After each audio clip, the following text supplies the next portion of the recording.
தி Lord. ஹல்லேலூயா. ஆண்டவர் இன்னைக்கு உங்களை எல்லாம் அழைத்து கொண்டு வந்திருக்கிறார். சங்கீதத்துல சொல்லியிருக்கு, கர்த்தர் நல்லவர், அவரை துதியுங்கள், அவர் கிருபை என்றும் உள்ளது. கிருபை அப்படின்னா ஒன்றுமே இல்லாத மனுஷனை அவர் உயர்த்தக்கூடியவர். இப்ப சொல்லுங்க, கர்த்தர் நல்லவர், அவரை துதியுங்கள், அவர் கிருபை என்றும் உள்ளது. நம்ம அநேக பேர் பயத்தோட, சந்தேகத்தோட, குழப்பங்களோட நம்ம இங்க வந்திருக்கலாம். எந்த மனுஷனையும் பிரகாசிக்கிற ஒளியாக மாற்றக்கூடிய தேவன் நம்மளுடைய தேவன். அந்த தேவனை நம்ம துதிக்கும் போது, எந்த இடத்துல ஆண்டவரை நம்ம துதிக்கிறோமோ ஆண்டவருடைய வலது கரம் அந்த இடத்துல உயருமா. அப்ப நம்ம சத்துருக்கள் எல்லாரும் வெட்டுண்டு போவார்களாம். அந்த இடத்துல பரிசுத்த ஆவியானவருடைய கொடி ஏற்றப்படுமா. அப்போ சத்துருவானவன் அதை கண்டு பயப்படுவானா. எந்தெந்த காரியங்கள்ல உங்களுடைய இதெல்லாம் வாய்க்காம இருக்கோ அந்த காரியங்கள்லாம் வாய்க்கப்படுமா. அப்ப துதிக்கு எவ்வளவு பவர் இருக்குன்னு தெரிஞ்சுக்கோங்க. ஆண்டவரை துதிக்கும் போது சந்தோஷத்தோட துதிக்கணும். உங்களுடைய மனதின் ஏக்கங்களும் விருப்பங்களும் எப்போ அருளப்படும்னா, ஆண்டவருக்குள்ள மகிழ்ச்சியா இருக்கும் போது மட்டும்தான் உங்களுடைய விருப்பங்கள் உங்களுக்கு அருளப்படுமா. அப்ப துதிக்கும் போது ஆண்டவரை எவ்வளவு உற்சாகத்தோடு, எவ்வளவு சந்தோஷத்தோடு நம்ம துதிக்கணும். ஆண்டவருக்கு நன்றி சொல்லி கைகளை நல்லா தட்டி ஆண்டவரை துதிச்சு நம்ம பாட போறோம்.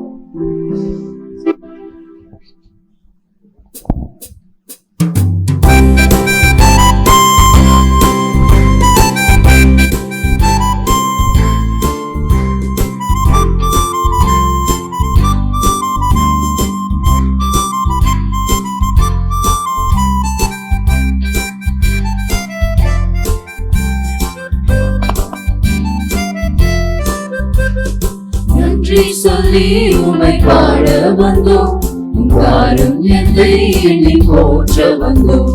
நன்றி சொல்லி உமை பாட வந்தோம், காருண்யத்தை எண்ணி போற்ற வந்தோம். வார்த்தையினால் நீ சொன்னதெல்லாம் கரங்களினால் என்று நிறைவேற்றினீர். வார்த்தையினால் நீ சொன்னதெல்லாம் கரங்களினால் என்று நிறைவேற்றினீர். நன்றி நன்றி சொல்வோம் உயிருள்ளவரை, ஒன்றும் குறையாமல் காத்திடும் நல்லவரை. நன்றி நன்றி சொல்வோம் உயிருள்ளவரை, ஒன்றும் குறையாமல் காத்திடும் நல்லவரை. காற்றும் இல்ல, மழையும் இல்ல, ஆனாலும் என் தேவன் வாய்க்கால்களை நிரப்ப வல்லவராய் இருக்கிறார். இன்றைக்கு உங்களோட வாழ்க்கையில எல்லா கதவுகளும் அடைக்கப்பட்டிருக்கலாம். ஆனா ஆண்டவர் அங்க 1000 கதவுகள் உங்களுக்காக திறக்க வல்லவராய் இருக்கிறார். அந்த விசுவாசத்தோட நம்ம பாடுவோமா. அது மட்டும் இல்லாம, வார்த்தையினால் நீ சொன்னதெல்லாம் உங்க கரங்களினால் இன்று நிறைவேற்றுவீர். அந்த விசுவாசத்தோட நம்ம இப்ப பாட போறோம். காற்றும் இல்ல, மழையும் இல்ல, ஆனாலும் வாய்க்காலை நிரப்பினீரே. காற்றும் இல்ல, மழையும் இல்ல, ஆனாலும் வாய்க்காலை நிரப்பினீரே. வார்த்தையினால் நீ சொன்னதெல்லாம் கரங்களினால் என்று நிறைவேற்றினீர். வார்த்தையினால் நீ சொன்னதெல்லாம் கரங்களினால் என்று நிறைவேற்றினீர். நன்றி நன்றி சொல்வோம் உயிருள்ளவரை, ஒன்றும் குறையாமல் காத்திடும் நல்லவரை.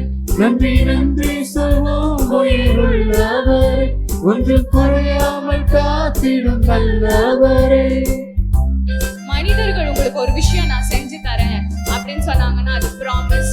இதே ஆண்டவர் நான் உனக்காக அந்த காரியத்தை செய்யறேன்னு சொன்னாருன்னா அது ப்ராமிஸ் கிடையாது, அது கவர்னன்ட், உடன்படிக்கை.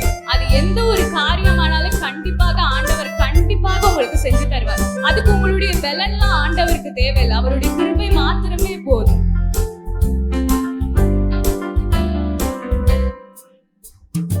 உடன்படிக்கை செய்து நடத்தி வந்தீர், மாறாமல் எப்போதும் காத்து கொண்டீர். உடன்படிக்கை செய்து நடத்தி வந்தீர், மாறாமல் எப்போதும் காத்து கொண்டீர். வார்த்தையினால் நீ சொன்னதெல்லாம் கரங்களினால் என்று நிறைவேற்றினீர். வார்த்தையினால் நீ சொன்னதெல்லாம் கரங்களினால் என்று நிறைவேற்றினீர். நன்றி நன்றி சொல்வோம் உயிருள்ளவரை, கொஞ்சம் குறையாமல் காத்திடும் நல்லவரை. நன்றி நன்றி சொல்வோம் உயிருள்ளவரே, கொஞ்சம் குறையாமல் காத்திடும் நல்லவரே. எந்தெந்த இடத்துல வெட்கப்பட்டீங்களோ, எந்தெந்த இடத்துல நீங்க ஒதுக்கப்பட்டீங்களோ, அதே தேசத்துல மறுபடியும் ஆண்டவர் உங்களை கீர்த்தியும் புகழ்ச்சியுமாக வைக்க வல்லவர். அந்த தேவனை துதித்து பாடுவோமா நம்ம?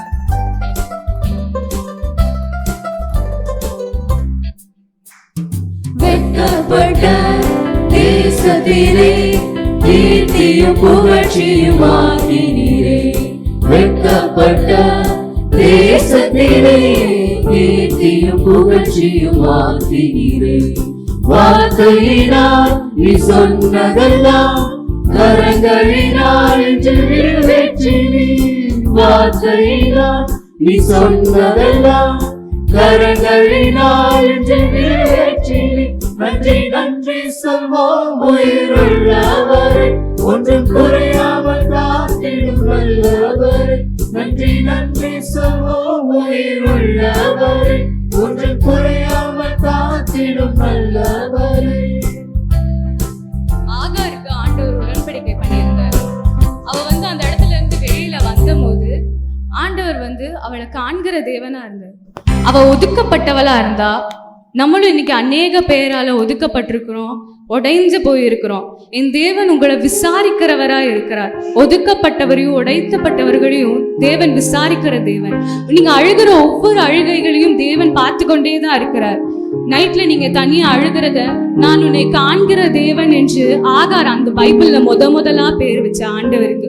நான் உன்னை காண்கின்ற தேவன், பீர் லஹாய் ரோகின்றது அந்த நீரூற்றுக்கு அவர் வைத்த பெயர். என் தேவன் நான் கஷ்டத்துல அழுகிறத பார்த்து ஒரு நீரூற்றா என்னை காண்கிற தேவன் ஒரு நீரூற்ற போல வந்தார் அப்படின்னு அந்த இடத்துக்கு பீர் லஹாய் ரோகி, நீர் என்னை காண்கின்ற தேவன். இதே மாதிரி ஆண்டவர் உங்களை ஒவ்வொருவரோட அழுகையும் பார்த்து கொண்டு இருக்கிறார். ஒருவராலையும் உங்களை தேற்ற முடியாது. கர்த்தர் ஒருவர் மாத்திரமே உங்களை தேற்றக்கூடியவர்.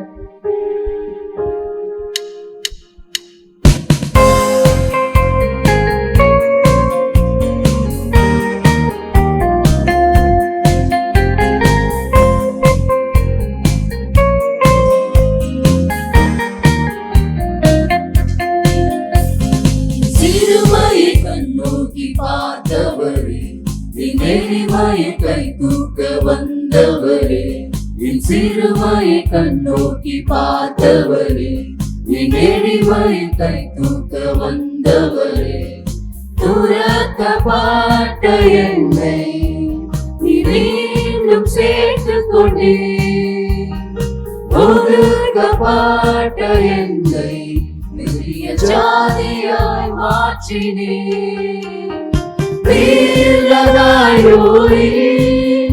என்னை காண்கின்ற தேவன்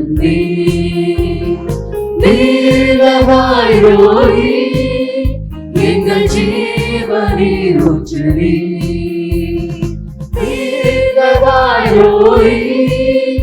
என்னை காண்கின்ற தேவன்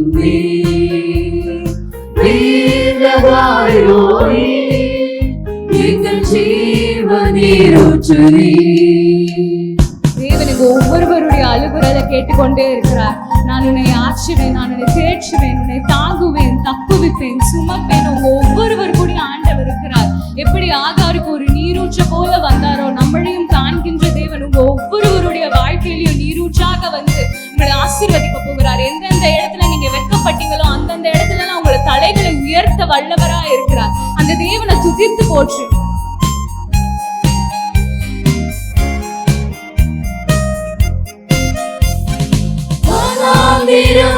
என் வாழ்வானதே, பாதைகள் எங்கும் இருளானதே. வனாந்திரம் என் வாழ்வானதே, பாதைகள் எங்கும் இருளானதே. இந்த நாடு கூறப்பேட்டு நீரூற்றாய் வந்தவரே, இந்த நாடு கூறப்பேட்டு நீரூற்றாய் வந்தவரே.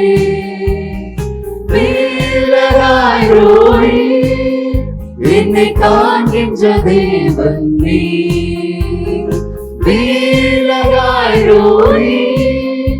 எங்கள் ஜீவனில் ஊற்றுவே.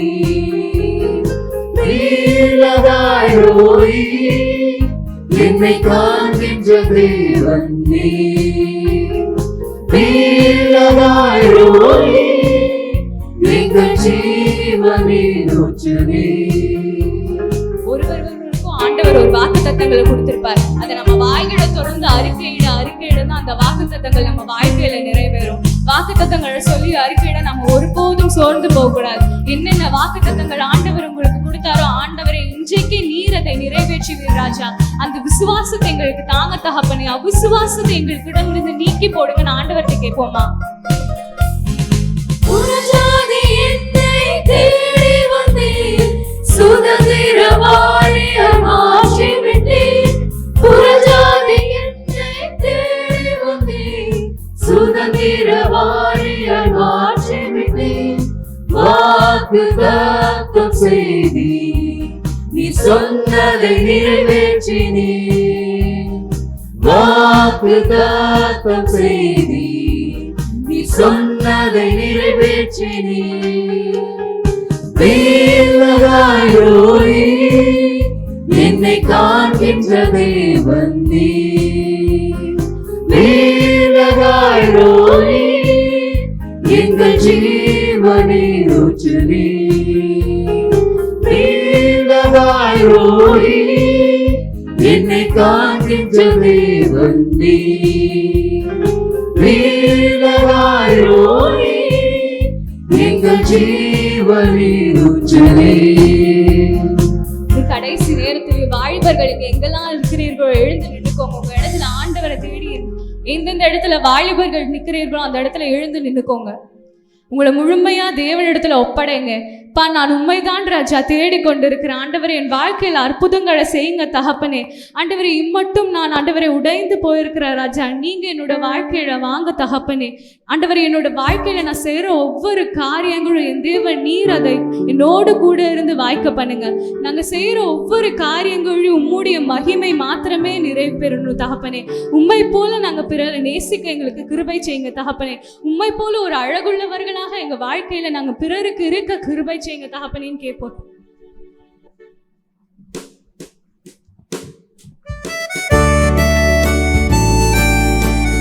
வாலிபர்கள் எங்கெல்லாம் உட்கார்ந்து இருக்கிறீங்களோ அங்க நின்னுக்கோங்க. உங்க இடத்துல எழுந்து நின்னுக்கோங்க.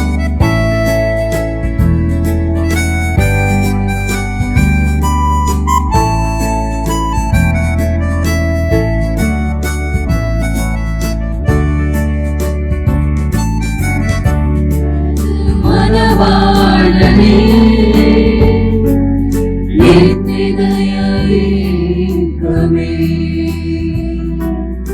இனியவரே இயேசுயா,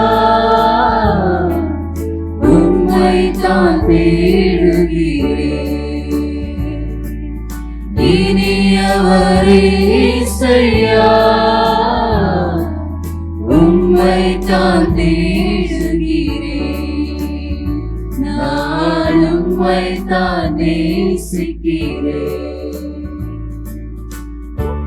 அவன் சொல்ல சொல்ல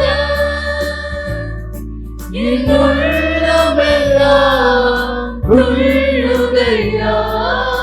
உம் நாமம் சொல்ல சொல்ல என் உள்ளமெல்லாம் துள்ளுதையா. உம் அன்பை பாட பாட, உம் அன்பை பாட பாட, இதயமெல்லாம் இனிக்குதையா. இதயமெல்லாம் இனிக்குதையா. உண்மை போல நாங்க அழகுள்ளவர்களா இருக்கணும் தகப்பனே. என் தேவன் உதவுவதில் அழகுள்ளவர், ஒரு மனிதனை உயர்த்துவதில் அழகுள்ளவர், கீழே விழுந்தவனை எழுப்புவதில் அழகுள்ளவர், ஒரு ரிஜெக்டட் பீப்புள் அரவணைப்பதில் என் தேவன் அழகுள்ளவர். அப்பா, இப்படிப்பட்ட அழகுள்ளவர்களாய் நாங்கள் எங்க வாழ்க்கையில மாறணும் தகப்பனே. பிறருக்கு பிரோஜனம் உள்ள வாழ்க்கையை நாங்க வாழணும் ராஜா. ஒரு வாலிபர்களாக நாங்க எழுந்த ஆண்டவரை பிரகாசிக்கணும் தகப்பனே. உடைய சித்தத்தை நாங்க செய்யணும் ராஜா. உன் பாதம் ஒன்றை மட்டுமே நாங்க அண்டி வரணும் தகப்பனே. உண்மை போல அழகுள்ளவர்களாக எங்க ஒவ்வொருவரையும் என் தேவன் நீர் மாற்றுங்க ராஜா.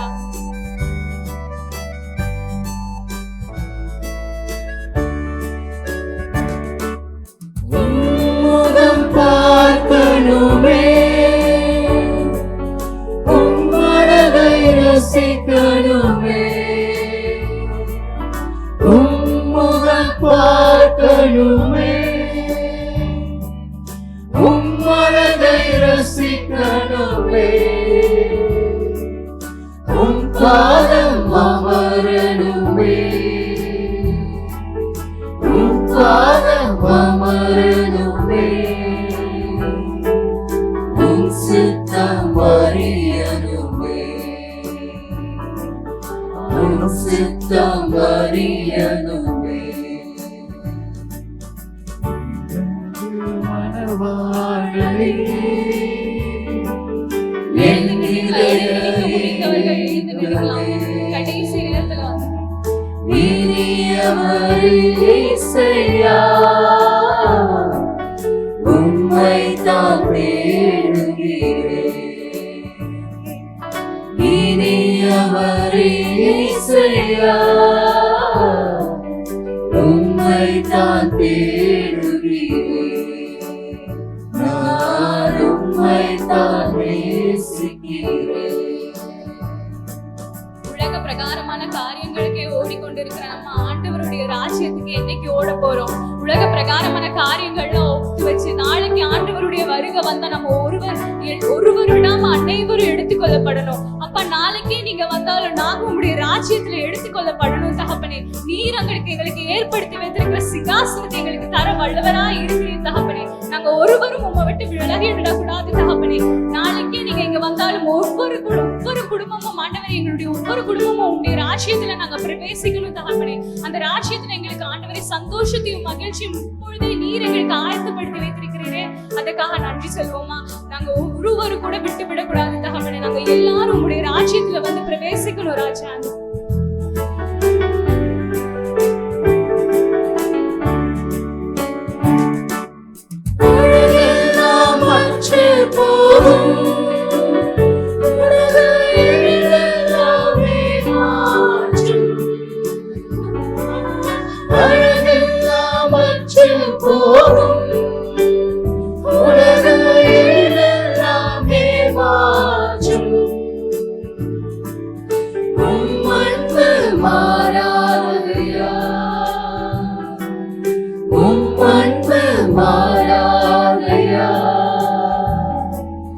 ஒரு நாளும் வழியாதையா,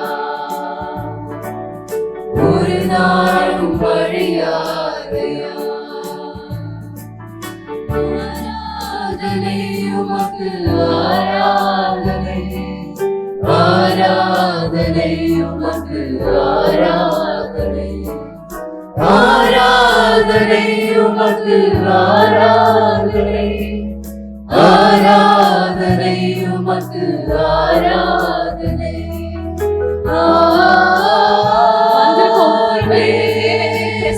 நிரப்புங்க ராஜா. தேவன் நீர் ஆசீர்வதிங்க தகப்பனே. ஒருவரு கூட ஆண்டவரே வெட்கப்பட்டு, ஒருவரு கூட ஆண்டவரே மன சங்கடத்தோடு திரும்பி போகக்கூடாது தகப்பனே. ஒருவருடைய தேவன் நீர் அழைத்திருக்கிறீர்கள். வீட்டில் போது எங்கள் பெயர்களை சொல்லி அழைத்தார் ராஜா. நீர் என்னுடையவர் என்று என்னை ஏற்றுக்கொண்டீர் தகப்பனே. அப்ப நாங்க ஒருவரும் வெட்கப்பட்டு போகக்கூடாது தகப்பனே. நீர் இந்த ஆலயத்தில் ஒரு எழுப்புதல் தாங்க ராஜா. ஒருவரும் நீர் விட்டு விட அனைவரும் ராஜ்யத்துல நாங்க வரணும் ராஜா.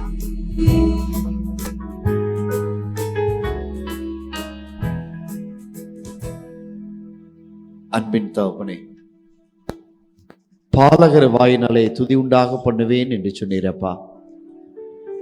எங்கள் வாலிப பிள்ளைகள் எழும்பி உம்முடைய நாமத்தை மகிமைப்படுத்தியிருக்கிறாங்க சுவாமி. இந்த ஆராதனை வேளையிலே அவர்கள் சொன்ன ஒரே ஒரு காரியம், ஒருவரும் ஆண்டவரே தேவனுடைய ராஜ்யத்திற்குள் பிரவேசிக்க முடியாதபடிக்கு எங்கள் வாழ்விலே தடையேதும் இராதபடி எங்களை பாதுகாத்துக் கொள்ளும் என்று சொல்லி கேட்டார்கள் சுவாமி. இன்றைக்கு இந்த ஆலயத்தில் ஆராதித்த ஒவ்வொரு நபர்களும் முடிவிலே தேவனுடைய ராஜ்யத்தில் நாங்கள் தேவனுடைய சமூகத்தில் நின்று ஆராதிக்கிற கிருபை எங்களுக்கு தருவீராக. கண்ணீரோடும் கவலையோடும் வந்திருக்கிற ஒவ்வொரு பிள்ளைகளையும் ஏல் ரகாயோரையா நீர் கண்டு அவளை ஆசீர்வதிக்கிற தேவனாயிருக்கிறீர், கண்ணீரை துடைக்கிற தேவனாயிருக்கிறீர், பலப்படுத்துகிற கர்த்தராயிருக்கிறீர் சுவாமி. உம்முடைய கரத்திலே நாங்கள் சமர்ப்பிக்கிறோம். நீர் மாத்திரமே மகிமைப்படுவீராக. உம்முடைய ஆசீர்வாதத்தினாலே நாங்கள் ஆசீர்வதிக்கப்பட கிருபை தாரும். வெறும் பாத்திரமாய் வந்து நின்றோம், நிரம்பி வழிகிற அனுபவத்தை தந்திருக்கிறீர். மெய் சமாதானத்தினாலே எங்களை ஆசீர்வதிப்பீராக. இயேசுவின் நாமத்தில் தாழ்மையோடு கேட்கிறோம் ஜீவனுள்ள பரமபிதாவே, ஆமென். இயேசு கிறிஸ்துவின் இனிய நாமத்திலே திருச்சபை மக்கள் உங்கள் யாவரையும் வாலிப பிள்ளைகளின் சார்பாகவும் பாடகர் குழுவின் சார்பாகவும் நாங்கள் அன்போடு வாழ்த்தி வரவேற்கிறோம். இன்றைய காலகட்டத்திலே வாலிப பிள்ளைகளினுடைய நிலை என்ன என்பதை பல வாயிலாக நாம் அறிந்து கொண்டு இருக்கிறோம். டிவி மூலமாக, செய்தித்தாள் மூலமாக அவர்களுடைய நிலை எப்படிப்பட்ட இருக்கிறது, என்ன மாதிரி அவர்கள் எதை நோக்கி போய்கொண்டு இருக்கிறார்கள் என்பதை நாம் அறிந்து கொள்ளும். இவர்களுக்காக நாம் ஜெபிக்க வேண்டியது நம்முடைய கடமை. பெற்றோராகிய நமக்கும் அந்த கடமை. அவர்கள் எந்த மதத்தினராக இருந்தாலும் சரி, அவர்களுக்காக ஜெபிப்பது நம்மளுடைய கடமை. ஆகவே இதை குறித்த ஒரு சிறு குறு நாடகமும் நமது சபையின் வாலிப பிள்ளைகள் ஆண்டவருக்காக, ஆண்டவருடைய மகிமைப்படும்படியாக எதையெல்லாம் செய்து கொண்டிருக்கிறார்கள் என்பதை குறித்த கிளிப்பிங்ஸும் இப்பொழுது உங்களுக்கு முன்பாக வைக்கப்படுகிறது. கண்டு கழியுங்கள். காட்சி 1. இடம் சாத்தானின் உலகத்தில் நடக்கும் சம்பாஷணை உரையாடல். வெல்கம் டு நரகம் கார்ப்பரேட் லிமிடெட்ஸ். நான் தான் நரகம் கார்ப்பரேட் லிமிடெடோட மேனேஜர். இன்னைக்கு 10 வருஷம் கழிச்சு எங்க பாஸ் வராரு. டேய் அப்ரசன்ட்டிங்களா, சீக்கிரம் வாங்கடா இங்க. இதோ வந்துட்டோம் மேனேஜர். டேய் என்னடா பண்ணி வச்சிருக்கீங்க? ஒரு ரிப்போர்ட் கூட முடிக்காம இருக்கு. டேய் நீ என்னடா இங்க பண்ற? கான்ஃபரன்ஸ் ரூம் ரெடி பண்ணுன்னு சொன்னேன்ல, போடா. மறந்துட்டேன். நீங்க அந்த போன வருஷம் ஃபைலை கிளியர் பண்ணி விடுங்க மேடம். சரி சரி மேனேஜர். இதோ எடுத்து வச்சிட்டேன். சேரத்தோடடா. ஆமா, ஏன் இவ்வளோ பதட்டமா இருக்கீங்க? அப்படி யார் வரது? பாஸ் வர மேட்டர் உனக்கு தெரியாதா? பாஸா? யார் அவரு? அவரை பத்தி உனக்கு தெரியாதாடா? அவர் என்ன பெரிய ஆளா? 10 வருஷத்துக்கு முன்னாடி எங்க பாஸ் பல பேரை நரகத்துக்கு அமிச்சவர் தெரியுமா? ஓஹோ, வருவாரு, பார்த்து தெரிஞ்சுக்க. காட்சி 2. சாத்தானின் உலகத்தில் பெரிய சாத்தானின் வருகையும் உரையாடலும்.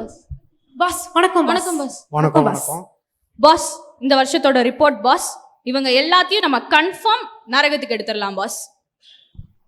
ஆனா உங்களுடைய இந்த ஒர்க் பத்தாதே, நீங்க இன்னும் அதிகமாக ஒர்க் பண்ணணும்.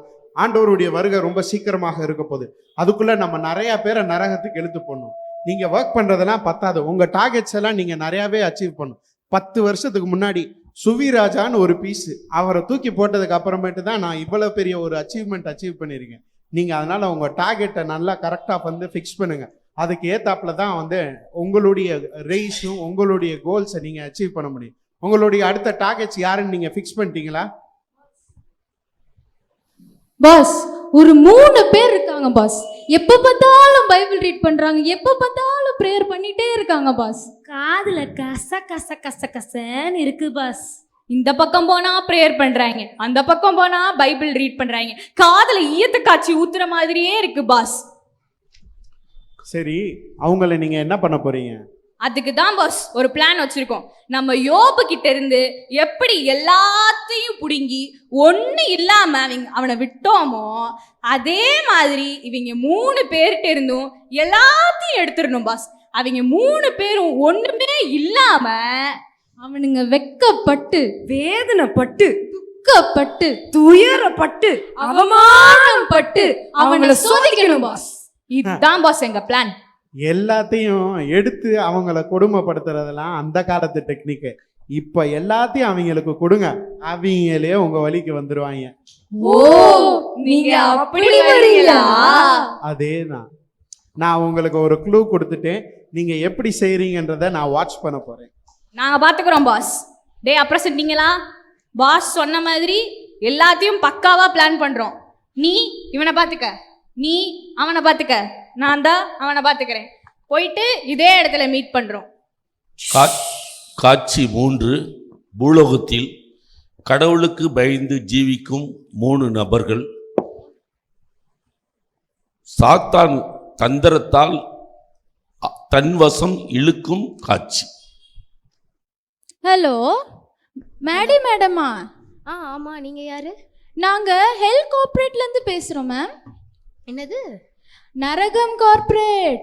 அப்படியா? என்ன விஷயம்? உங்களுக்கு குலுக்கல் முறையில பரிசு விழுந்திருக்கு. என்னங்க சொல்றீங்க? என்ன பரிசு விழுந்திருக்கு? ஆமா, உங்களுக்கு மேக்கப் கிட்டும் ஒரு ஐபோனும் விழுந்திருக்கு மேம். அப்படியா? இதை நான் எப்போ வந்து கலெக்ட் பண்ணிக்கட்டும்? நாளைக்கே வந்து வாங்கிக்கோங்க. அப்படியா? சரி. ஐ ஜாலி.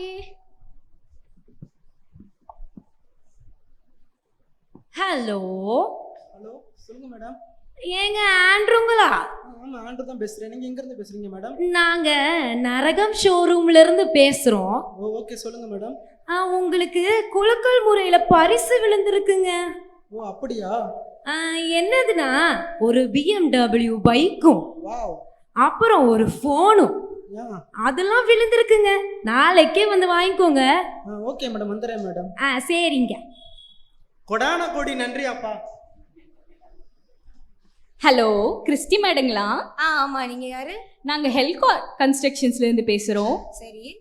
உங்களுக்கு ஒரு 3 BHK ஃபிளாட்டும் ஒரு ஆப்பிள் ஐபோனும் விழுந்திருக்கு மேடம். இது மட்டும் தானா இல்ல வேற எதுவும் இருக்குதா? இப்போதைக்கு இது மட்டும் தான். வந்து கலெக்ட் பண்ணிட்டு போங்க. ஐயோ, இப்ப நான் தான் செஞ்சே ஆகணுமே. காட்சி 6. இடம் பூலோகம். சாத்தானின் கையில் சிக்கிய 3 நபரின் நிலையை குறித்து பெருமிதம் அடையும் சாத்தானின் கூட்டம். என்னடா டாஸ்க்லாம் முடிச்சிட்டீங்களா? முடிச்சிட்டோம். பாஸ் வாங்க பாஸ். வணக்கம். உங்களுடைய ஸ்டேட்டஸ் என்ன இருக்கு? நீங்க என்ன பண்ணிட்டு இருக்கீங்க? உங்க டார்கெட்ஸ் அச்சீவ் பண்றீங்களா? அதை நீங்களே பாருங்க பாஸ். பாஸ், இதுதான் பாஸ் நம்மளோட ஃபர்ஸ்ட் டார்கெட். மேக்கப் மேடி. அவளுக்கு ஒரு மேக்கப் கிட்டும் ஒரு ஐபோனும் கொடுத்துருக்கோம். பாதி நேரம் மேக்கப் போட்டு வீடியோ எடுக்கிறதும் மீதி நேரம் ஃபோனில் கடலை போடுறதுமா தான் இருக்கும்.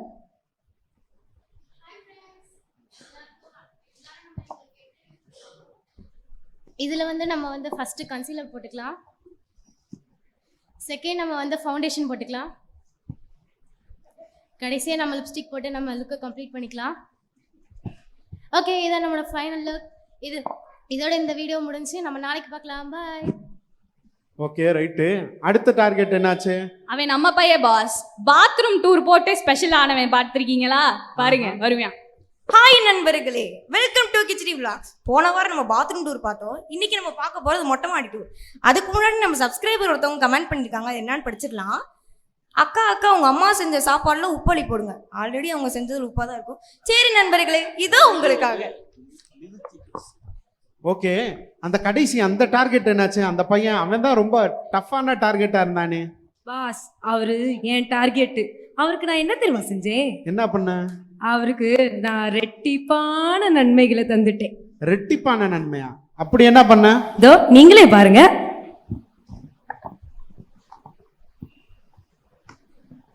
ஹலோ பேபி, எப்படி பேபி இருக்கிற? சாப்பிட்டியா? பேபி, நம்ம நாளைக்கு ஒரு பைக்கில் லாங் ட்ராவல் பண்ணலாமா பேபி? பேபி ஒரு நிமிஷம் பேபி, அம்மா கால் பண்ணுறாங்க. இரு, உனக்கு கூப்பிட்றேன். ஹலோ, சொல்லுடா தங்கம், என்னடா பண்ணுற? பேபி இல்லைடா பேபி, நான் எங்கள் அம்மாட்ட பேசிகிட்டு இருந்தேன் பேபி. அதான் உனக்கு பிஸின்னு வந்திருக்கோம் லைனு. சாரிடா. Okay, super, very good. ஆனால் இனிமே தான் நீங்கள் ரொம்ப கேர்ஃபுல்லாக இருக்கணும். திடீர்னு இவங்க டிப்ரெஷன் போகிறேன்னு வாங்க, திருப்பி அவங்க பழைய வாழ்க்கையை யோசிப்பாங்க. அப்புறம் மறுபடியும் ஆண்டவர்கிட்ட ஒப்புரவாக போகிறேன், பைபிள் வாசிக்க போகிறேன், ஜோம் பண்ண போகிறேன்னு என்னத்தையாச்சும் சொல்லுவாங்க. இனிமே தான் நீங்கள் உங்கள் கண்ணில் விளக்கணையை ஊற்றி விட்டு பார்க்கணும். இவங்களை மறுபடியும் ஆண்டவர் பக்கம் சேர விடாமல் நீங்கள் தான் பார்த்துக்கணும். அதெல்லாம் நாங்கள் பார்த்துக்குறோம் பாஸ். Okay pass. காட்சி 7. இடம் பூலோகம். சாத்தானின் கையில் சிக்கிய 3 நபர்களின் வீழ்ச்சியும் சாத்தானின் பிடியில் இருந்து விலகி மனம் திரும்பும் காட்சி. ச்சே, நான் ஏன் இப்படி இருக்கிறேன்? எல்லாரையும் கஷ்டப்படுத்திட்டு யாருக்குமே பிரயோஜனமே இல்லாத வாழ்க்கையாக வாழ்ந்துட்டு இருக்கிறேனே. நான் ஒரு காலத்தில் எப்படி இருந்தே தெரியுமா? இனிமேல் நான் ஆண்டவர்கிட்ட மறுபடியும் போய் நான் ஜெபம் பண்ண போகிறேன். ச்சே, மேக்கப் போட்டு நான் என்னத்தை கண்டேன்? மேக்கப் போட்டனால என் பழைய மூஞ்சி எனக்கே தெரியாமல் போயிடுச்சு. பைபிளில் போட்டிருக்க புறம்பான அழகு அழகல்ல, உள்ளத்தின் அழகே அழகுன்னு சொல்லியிருக்கு. இனிமேல் நான் இதை விட்டுட்டு மறுபடியும் பைபிள் வாசிக்க போகிறேன். ச்சே, எனக்கு எவ்வளோதான் லைக் வந்தாலும் சப்ஸ்கிரைபர் ஏறினாலும் எனக்கு சந்தோஷமே இல்லையே. நான் திரும்பியும் ஏசப்பாவோட ஒப்புரவாகணும்.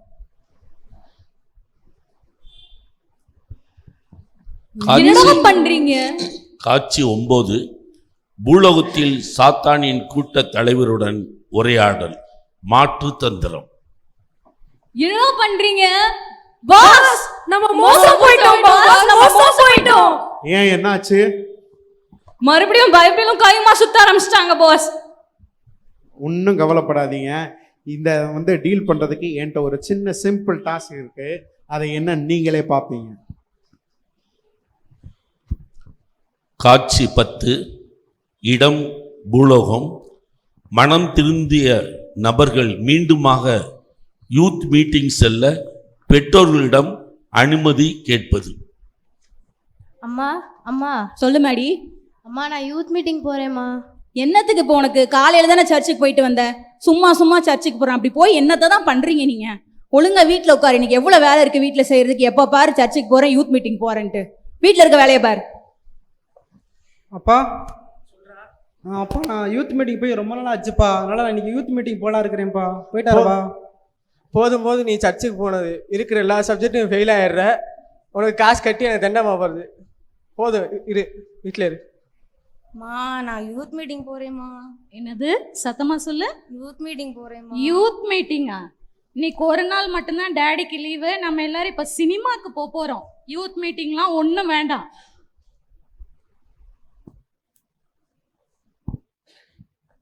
சூப்பர் பாஸ், எல்லாத்தையும் முடிச்சிட்டோம் பாஸ். மகா இரக்கமும் கிருபையுமுள்ள எங்கள் நல்ல ஆண்டவரே, தர்மையான ஓய்வு நாளுக்காக நன்றியோடு நம்மை துதிக்கிறோம் ராஜா. இப்பொழுதும் எங்களை ஒரு விசை தர மட்டும் தாழ்த்துக்கிறோம். எங்களிடத்தில் உமக்கு பிரியமில்லாத குற்றங்களோ குறைகளோ இருக்குமானால் நீர் தயவாய் எங்களை மன்னித்து எங்களை நித்திய வழியில் நடத்தி செல்லும்படியாக செபிக்கிறோம். துணிகரமான பாவங்களுக்கு எங்களை விலக்கி மீட்டு பாதுகாத்து கொள்ளும்படியாக செபிக்கிறோம் தகப்பனே. இரட்சகரும் மீட்பருமாகிய இயேசு கிறிஸ்துவின் மூலம் செபம் கேளும் எங்கள் ஜீவனுடைய நல்ல பிதாவே, ஆமீன். கர்த்தருடைய நாமத்துக்கு மகிமை உண்டாவதாக.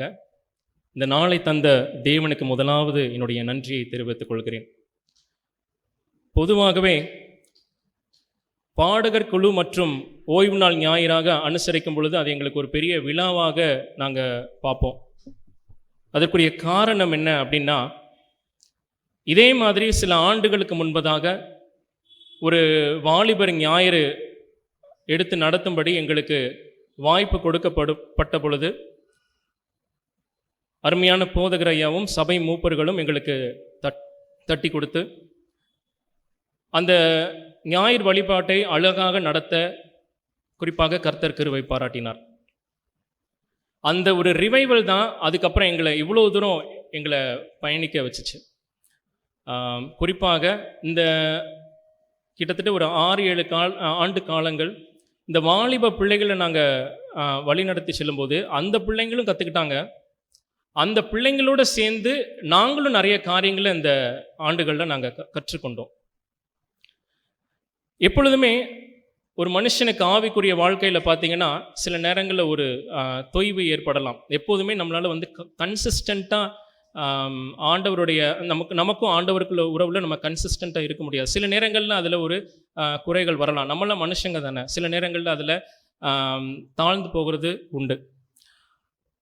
குறிப்பாக இந்த பாடகர் குழு ஞாயிறை நாங்கள் எப்படி பார்க்குறோன்னா, ஒவ்வொரு முறையும் நாங்கள் சோர்ந்து போகும் பொழுது எங்களை தட்டி எழுப்பி எங்களை மீண்டுமாக நீ போக வேண்டிய பிரயாணம் இன்னும் அதிக தூரம் இருக்கிறது என்று ஒரு அனுசரிக்கக்கூடிய ஒரு விழாவாக இந்த ஞாயிறை நாங்கள் கன்க்ளூட் பண்ணிக்கிறோம். அப்போ இது வாலிபர் ஞாயிறாக இருக்கிறதுனால வாலிபருக்கு ஏற்ற மாதிரி ஒரு ஷார்ட் செய்தியை ப்ரிப்பேர் பண்ணி கொடுக்கலாம் என்று நாங்கள் தீர்மானித்தோம். அப்படி இருக்கும் பொழுது பொதுவாகவே இந்த வாலிப பருவத்தை வந்து எப்போதுமே எல்லாருமே விரும்புவாங்க இல்லையா? அது ஏன் உங்களுக்கே தெரியும். வாலிப பருவம் தான் இருக்கிறதே ரொம்ப ஒரு அழகான பருவம். நம்மளை ரொம்ப அழகாக காமிக்கக்கூடியது எதுனா வாலிப பருவம் தான். வாலிப பருவத்தை தாண்டி ஒரு 40-45 வயசில், ஒரு 55 வயசில் இருக்கும்போது பாருங்களேன், திடீர்னு நம்மளை யாராவது பார்த்து திடீர்னு ஒரு 10 வயசு கம்மியான மாதிரி இருக்கீங்க, சின்ன வயசில் பார்க்குற மாதிரி இருக்குது அப்படின்னு சொல்லும்போது நம்ம மனசுக்குள்ள எப்படி இருக்கும்? ரொம்ப சந்தோஷமாக இருக்கும் இல்லையா? அதுவே ஒரு 25-30 வயசு பார்க்கும்போது, உங்களுக்கு 25 வயசு தானா, நான் வந்து ஒரு 40-45 வயசு இருக்குன்னு நினச்சேன் அப்படின்னு சொல்லும்போது நமக்கு மனசு ரொம்ப சங்கடமாக போயிடும். அது நம்மளால் ஏற்றுக்கவே முடியாது. அப்போ இந்த வாலிபர் பருவத்தை எல்லாருமே விரும்புகிறாங்க. எல்லார் வயதினரும் அந்த வாலிப பருவத்தை மிகவும் நேசிக்கின்றனர். எந்த அளவுக்கு அந்த வாலிப பருவம் அழகாக இருக்கிறதோ அந்த அளவுக்கு அது ஆபத்தும் கூட. அதனால தான் வேதாகமத்தில் 2 முக்கியமான வசனங்கள் கொடுக்கப்பட்டிருக்கு. சங்கீதத்தில் பார்த்தீங்கன்னா 119 சங்கீதத்தில், வாலிபன் தன்னுடைய வழியை எதனால் சுத்தம் பண்ணுவான்? உடைய வசனத்தின்படி. அதே போல் பிரசங்கியில் 12வது அதிகாரத்தில் முதல் வசனம் பார்த்தீங்கன்னா, வாலிப காலத்தில் நீ உன் வாலிப பிராயத்தில் சிருஷ்டிகரை நினை. அப்போ எந்த அளவுக்கு அந்த வாலிப பருவத்தை நம்ம ரொம்ப அதை அழகாக பார்க்குறோமோ அந்த அளவுக்கு நம்ம அதை கவனமாகவும் பார்க்கக்கூடிய ஒரு தருணத்தில் நம்ம இருக்கிறோம். வேதாகமத்தில் எடுத்து பார்க்கும் பொழுது சில முக்கியமான பொறுப்புகளும் சில ஆவிக்குரிய காரியங்களும் இந்த வாலிப பருவத்தில் தான் அவங்க வந்து தொடங்கி இருக்கிறாங்க. உதாரணத்துக்கு, ஆண்டவராகிய இயேசு கிறிஸ்து தன்னை முழு நேர ஊழியத்திற்கென்று ஒப்பு கொடுக்கும் பொழுது அவருடைய வயது 30 இருந்தது. யோசேப்பை பார்வோன் வந்து எகிப்துக்கு அதிகாரியாக ஆக்கும் பொழுது அவருடைய வயது 30 இருந்தது. அதே போல தாவீது சவுலுடைய மரணத்திற்கு பின்பு ராஜாவாக பொறுப்பெடுக்கும் பொழுது அவருடைய வயது 30 இருந்தது. அப்போ எந்தெந்த ஸ்டேஜில் இவங்க வந்து இந்த பொறுப்பை எடுத்துக்கொள்கிறார்கள்னு பார்க்கும் பொழுது ஒரு சிமிலாரிட்டிஸ் என்னால் பார்க்க முடிஞ்சது. எல்லாருமே அந்த வாலிப பருவத்தில் அந்த பொறுப்பு எடுத்திருக்கிறாங்க. அது வாலிப பருவத்தில் எடுத்தது மட்டும் இல்லாமல் இவங்களுக்குரிய சிமிலாரிட்டிஸ் என்னென்னா, கரெக்டாக அந்த 30 வயசில் அவங்க அந்த ரெஸ்பான்சிபிலிட்டியை எடுத்திருக்கிறாங்க. அப்போ இந்த வாலிப பருவத்தில் நம்மளுக்கு ஆண்டவர் நல்ல பலனை கொடுத்துருக்கிறாரு. அதனால தான் ஆண்டவர் வந்து வாலிப பருவத்தில் உடைய சிருஷ்டியை நினைக்க சொல்கிறார். ஆனால் ஆண்டவருக்கும் நம்மளுக்கும் ஒரு அந்த இருக்கிற அந்த உறவில் ஒரு சில நேரங்கள் ஒரு பின்னடைவுக்குள்ளே நம்ம போகிறோம். நமக்கும் ஆண்டவருக்கும் அந்த உறவு சீர் பொருந்த முடியாத அளவுக்கு நடுவில் நமக்கு வந்து இந்த பாவங்கள் இருக்கிறது. எதனால நம்ம ஆண்டவரோடு நெருங்கிய உறவுக்குள்ளே இருக்க முடியல? ஏன் ஆண்டவரை விட்டு நம்ம வழி விலகி நம்ம போகிறோம்? இப்போ இந்த வாலிப பிள்ளைங்களுக்கு பிடிச்ச சப்ஜெக்ட் நான் ஒன்று சொல்ல போகிறேன். இந்த யூடியூப்பில் வீடியோஸ் பார்த்தீங்கன்னா இந்த பைக்கு அல்லது கார் ரெஸ்டோரேஷன் வீடியோஸ் பார்த்துருப்பீங்கன்னு நீங்கள் நினைக்கிறேன். தெருவில் ஏதாவது ஒரு சந்தில் எதுக்கும் பிரயோஜனம் இல்லாத துருப்பிடிச்ச ஒரு அழுக்கு பைக்கோ அல்லது ஒரு காரோ கிடக்கும். நல்ல அதை சரி பண்ணக்கூடிய, பழுது பார்க்கக்கூடிய நல்ல மெக்கானிக்ஸ் என்ன பண்ணுவாங்க, அதை கேரேஜ்க்கு தூக்கிட்டு வந்து அதை சரி பண்ணி மீண்டுமாக அதை ஓட வைப்பதற்கு அவங்க முயற்சி எடுப்பாங்க. அந்த வீடியோ பார்க்கும்போது நமக்கே அழகாக இருக்கும். நம்மளும் அந்த மாதிரி ஒரு காரை வாங்கி ஓட்டலாமே, பைக்கை வாங்கி ஓட்டலாமே நமக்கு தோணும். நம்முடைய வாலிப நாட்களும் அப்படி தான் இருக்குது. சில நேரங்களில் யாருக்கும் பிரயோஜனம் இல்லாமல், யாருக்கும் எல்லாரோடையும் வெறுக்கப்படுகிற ஒரு சூழ்நிலை, ஒரு அந்த துருப்பிடிச்ச வண்டி மாதிரி சில நேரங்களில் நம்முடைய வாழ்க்கையும் அப்படி இருக்குது. அப்போ பிரயோஜனமில்லாத களிமண்ணாக இருக்கிற நம்மை குயவனாகிய பரம தகப்பன் எடுத்துகிட்டு போய் நம்மளை என்ன பண்ணுறாரு? எல்லாருக்கும் பிரயோஜனப்படக்கூடிய ஒரு பாத்திரமாக நம்மை வணைகிறார். இந்த வெஹிக்கிளை கேரேஜ்குள்ளே எடுத்துகிட்டு போனது அவங்க செய்கிற முதல் காரியம் என்னன்னு பார்த்தீங்கன்னா, வாட்டர் வாஷ் பண்ணுவாங்க. முதல்ல வெளியில் இருக்கிற அந்த தூசி அழுக்கெல்லாம் என்ன பண்ணணும், அந்த வண்டியை விட்டு நீங்கணும். அப்போ தான் அதுக்கப்புறம் அவங்க பழுது பார்க்குற காரியத்துக்கே போக முடியும். அதே மாதிரி நம்முடைய இந்த வாலிப பருவத்தில் சில நேரத்தில் இந்த பாவத்தினால துருப்பிடிச்ச மாதிரி இருக்கிற நம்மளை ஆண்டவர் அழைக்கும் பொழுது நம்ம செய்ய வேண்டிய முதல் காரியம், நம்முடைய பாவங்கள் நம்மிடமிருந்து கழுவப்பட வேண்டும். இன்றைக்கு ஒரு 3 குறிப்புகளை மட்டும் சுருக்கமாக உங்களிடம் பகிர்ந்து கொண்டு இந்த செய்தியை முடிக்க நான் பிரியப்படுகிறேன். நமக்கும் ஆண்டவருக்கும் உள்ள உறவு அது ஒரு ஸ்ட்ராங் ரிலேஷனாக இருக்கணும்னா இந்த 3 காரியத்தை நம்ம கற்றுக்கொள்ள வேண்டும் என்று நான் நினைக்கிறேன். முதலாவதாக ட்ரூ ரிப்பெண்டன்ஸ் வித் காட். இரண்டாவதாக maintaining a true relationship with God. மூன்றாவதாக seeking God's guidance to fulfill his purpose. முதலாவதாக நம்ம பார்க்க போறது ட்ரூ ரிப்பன்டன்ஸ், உண்மையாக மனம் திரும்புதல். இந்த உண்மையான மனம் திரும்புதலை குறித்து பார்க்கும் பொழுது வேதத்தில் எனக்கு 2 காரியங்கள், 2 வித்தியாசமான பாவ அறிக்கையை நான் பார்க்குறேன். நான் முதல்ல நம்ம பார்க்கும் பொழுது தாவீதின் பாவ அறிக்கை எடுத்துக்கொள்வோம். 51வது சங்கீதம் முதல் 2 வசனங்களை வசிக்கும்படி கேட்டுக்கொள்கிறேன். 51வது சங்கீதம் முதல் 2 வசனங்கள்.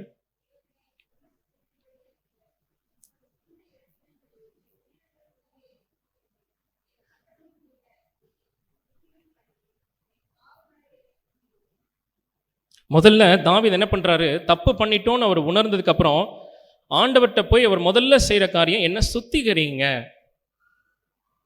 என் அக்கிரமம் என்னை விட்டு நீங்கணும், என்னுடைய மீறுதல் என்னை விட்டு நீங்கணும். என்ன பண்ணுறாரு, உண்மையாக அவர் போய் அறிக்கை எடுக்கிறாரு. அதுக்கப்புறம் அந்த 51வது சங்கீதத்தை நல்லா வாசித்து பார்த்தீங்கன்னா தெரியும், ரொம்ப அவர் ப்ளீஸிங்காக ப்ரேயர் பண்ணுவார். தயவு செஞ்சு உங்களுடைய சமூகத்தை விட்டு என்னை மட்டும் வெளியே அனுப்பிச்சிடாதீங்க, உங்கள் பரிசுத்த ஆவியை என் இடத்துலேருந்து எடுத்துக்கொள்ளாமல் இருங்க, சுத்த இருதயத்தை என்னிடத்தில் சிருஷ்டிங்க அப்படின்னு சொல்லி ரொம்ப ப்ளீஸிங்காக ப்ரேயர் பண்ணுறாரு. இன்றைக்கி நம்ம கற்றுக்கொள்கிற காரியம், நம்ம இன்றைக்கி வந்துட்டு பார்த்தீங்கன்னா வாலிப பிள்ளைங்கிட்ட நான் ஒரு வாலிப பையன்கிட்ட பேசும்பொழுது, ஏன்பா யூத் மீட்டிங் வர மாட்டேங்கிறேன், என்ன ஆச்சு அப்படின்னு கேட்டேன். இல்லை நான் ஆண்டவருக்கு எனக்கு இந்த ரிலேஷன்ஷிப்பில் நான் கொஞ்சம் டிஸ்டன்ஸில் போயிட்டேன், நான் ஒரு மாதிரி ஒரு வேர்ல்ட்லி லைஃப்குள்ளே போயிட்டேன், அதனால் நான் சரி பண்ணிக்கிட்டு அதுக்கப்புறம் நான் இந்த சர்ச்சுக்குள்ளே வரணும்னு நினைக்கிறேன் அப்படின்னு சொன்னப்போ நாங்கள் சொன்ன காரியம், எப்பா சரி பண்ணுறதுக்கு தான்ப்பா சர்ச்சுக்கே வர சொல்கிறோம், நீ சர்ச்சுக்கே வராமல் எப்படிப்பா உன் வாழ்க்கையை நீ சரி பண்ண முடியும் அப்படின்னு சொல்லி நாங்கள் அந்த பையன்கிட்ட நாங்கள் சொன்னோம். அப்போ முதலாவது நாம் செய்ய வேண்டிய காரியம், மனதார உண்மையாக நம்முடைய பாவத்தை அறிக்கையிட வேண்டும். இன்னொரு வித்தியாசமான ஒரு ட்ரூ ரிப்பன்டன்ஸ் பார்த்தேன் நான். அது என்னன்னு பார்த்தீங்கன்னா, true repentance of male factors. சிலுவையில் ஆண்டவராகிய இயேசு கிறிஸ்து அறையப்பட்ட பொழுது 2 கள்ளர்கள் அங்கே வந்துட்டு அறையப்படுறாங்க. லூக்கா எழுதின நற்செய்தியின் உள்ள 23வது அதிகாரம் வசனம் 39லிருந்து 43 வரைக்கும் வாசித்து பார்க்கும்போது தெரியும். இந்த வசனத்தை வாசிக்க வேண்டாம், அந்த காரியத்தை மட்டும் நான் உங்ககிட்ட நான் சொல்லிடுறேன். நான் அந்த இடத்துல ஒரு கள்ளர் என்ன பண்ணுறாரு, நான் தப்பு பண்ணிட்டேன் மனசார அவர் வந்துட்டு வேதனைப்படுறாரு. அவர் அந்த பாவத்தை அவர் அறிக்கை செஞ்சு அவர் கேட்குறாரு, இன்னைக்கு நீங்கள் போகும்போது என்னையும் நீங்கள் உம்மண்டை ஏற்றுக்கொள்ளுங்க அப்படின்னு சொல்லும்போது ஆண்டவர் சொன்ன காரியம் அந்த வசனத்தில், இன்றைக்கு நீ என்னோடு. ஆண்டவர் எக்ஸ்பெக்ட் பண்ணுற ஒரே ஒரு காரியம் சிம்பிள், நான் தப்பு பண்ணிட்டேன், நீங்கள் உண்மையாக நீங்கள் மனதார அறிக்கை பண்ணும் பொழுது கர்த்தர் மறுபடியுமாக உங்களை அவர் சேர்த்து கொள்கிறார். ஆனால் இங்கே பிரச்சனை என்னன்னு பார்த்தீங்கன்னா, இந்த வாலிப பிள்ளைங்களுக்குள்ளே இருக்கிற போராட்டம் குழப்பம் என்ன அப்படின்னா, எந்த அளவுக்கு ஆண்டவருடைய அட்வைஸ், ஆண்டவருடைய அன்பு அவர்களை வந்துட்டு தாங்குதோ அந்த அளவுக்கு பிசாசின் போராட்டத்தினால அவங்க பாதிக்கப்படுறாங்க. அவங்களுக்குள்ள சில நேரங்களில் கேள்வி, ஆண்டவருக்கு அகைன்ஸ்டாகவே கேள்வி வருது. என்னன்னா, நான் கோயிலுக்குரிய காரியங்களில் நான் நல்லா இருந்தேனே, ஆண்டவருடைய ஊழியங்கள்லாம் நல்லா நான் பங்கு பெற்றேனே, அப்போ என்னையே பிசாசோட வலைக்குள்ள சிக்கிற வரைக்கும் ஆண்டவர் என்ன பண்ணிட்டு இருந்தாரு, ஆண்டவர் என்ன பாவத்தில் விளைவிச்சிட்டாரே அப்படின்னு சொல்லி இந்த வாலிப பிள்ளைங்க ஆண்டவருக்கு அகைன்ஸ்டாக போகிறத நம்ம பார்க்குறோம். சில நேரம் ஆண்டவரே இல்லைன்னு ஏத்திசம் பேசுகிற பிள்ளைங்களை நம்ம பார்க்குறோம். இப்படிப்பட்ட பிள்ளைங்களுக்கு வேதத்தில் இருக்கிற ஒரு வசனத்தை நான் சுட்டி காட்ட விரும்புகிறேன். வெளிப்படுத்தின விசேஷம் 3வது அதிகாரம் 20வது வசனம்.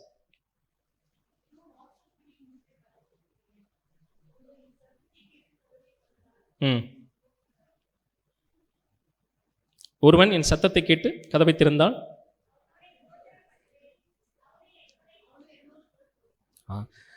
இந்த வார்த்தையின் மூலமாக நம்ம கற்றுக்கொள்கிற காரியம் என்னன்னு பார்த்தீங்கன்னா, ஆண்டவர் ஒருபோதும் நம்மை கட்டாயப்படுத்துகிற தேவன் அல்ல.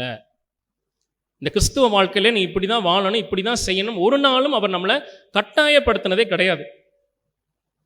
உனக்கு விருப்பம்னா இந்த வாழ்க்கையில் வாழலாம், உனக்கு விருப்பம் இல்லைன்னா நான் கட்டாயப்படுத்த மாட்டேன். அதுக்காக ஆண்டவர் அப்ரப்டாக நம்மளை ஒதுக்கிடுவார்ன்றது கிடையாது. கடைசி நிமிஷம் வரைக்கும் நம்ம அவருக்கு பிரியமில்லாத வழிகளில் நடந்து போகணும்னு நினைக்கும் பொழுது ஏதாவது ஒரு வகையில் நம்மளுக்கு ஒரு வார்னிங், ஒரு எதிர்ப்பு கொடுத்துக்கிட்டே இருப்பார். என்னைக்காவது என் பிள்ளை மனம் திரும்பி என்கிட்ட வந்துடுவான் அப்படின்னு சொல்லி கொடுத்துக்கிட்டே இருப்பார். வேதத்திலே நீங்கள் எடுத்து பார்த்தீங்க அப்படின்னா, தாவீது பத்சேபாலோட அந்த பாவத்தை அவர் செய்யும் பொழுது ஆண்டவர் நினச்சிற அந்த பாவத்தை தடுத்துருக்கலாமா இல்லையா? தாவீது எப்பேற்பட்ட மனுஷன், ஆண்டவருக்கு பிரியமுள்ள மனுஷன். ஒரு நாளைக்கு எத்தனை தடவை ஜெபம் பண்ணுவார்? 3 முறை ஜெபிப்பாரா? அப்போ அப்படிப்பட்ட ஒரு மனுஷன், ஆண்டவரை நேசிக்கிற ஒரு மனுஷன் நினச்சிருந்தா ஆண்டவர் அந்த இடத்துல இருந்து அவங்கள வந்துட்டு அந்த பாவத்தை செய்யாதபடி தடுத்திருக்க முடியும். ஆனால் ஏன் ஆண்டவர் அதை செய்யலை?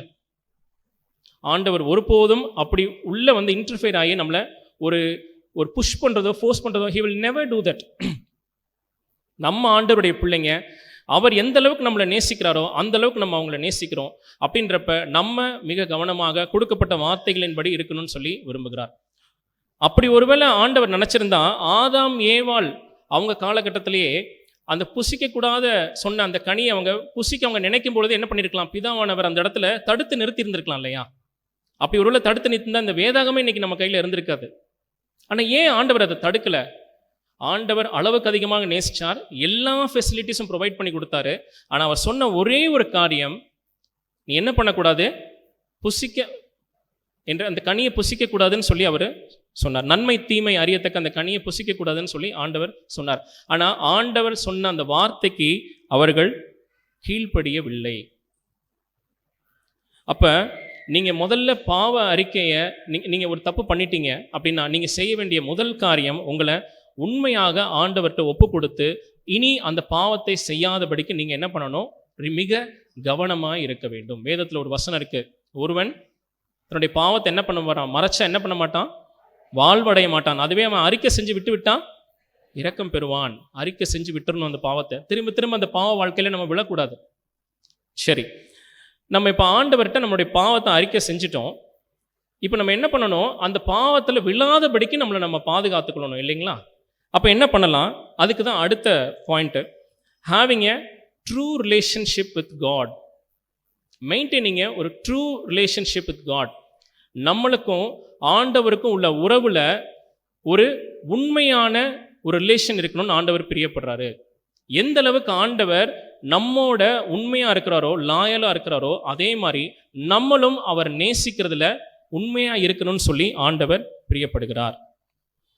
இதை பற்றி நான் பார்க்கும் பொழுது எந்த ஒரு எக்ஸாம்பிளை கொடுக்கலான்னு சொல்லிட்டு கடந்த 2 நாட்களாக நான் இந்த வேதத்தை நான் புரட்டிகிட்டே இருந்தேன். அப்போ எனக்கு கிடைச்ச ஒரே ஒரு எக்ஸாம்பிள், முதல் எக்ஸாம்பிள் யாருன்னு பார்த்தீங்கன்னா ஆபிரகாம். ஆதியாகமம்ல 22வது அதிகாரம் 2வது வசனத்தை நீங்கள் எடுத்து பார்ப்பீர்களானால், அப்பொழுது அவர் ம் ம் ம்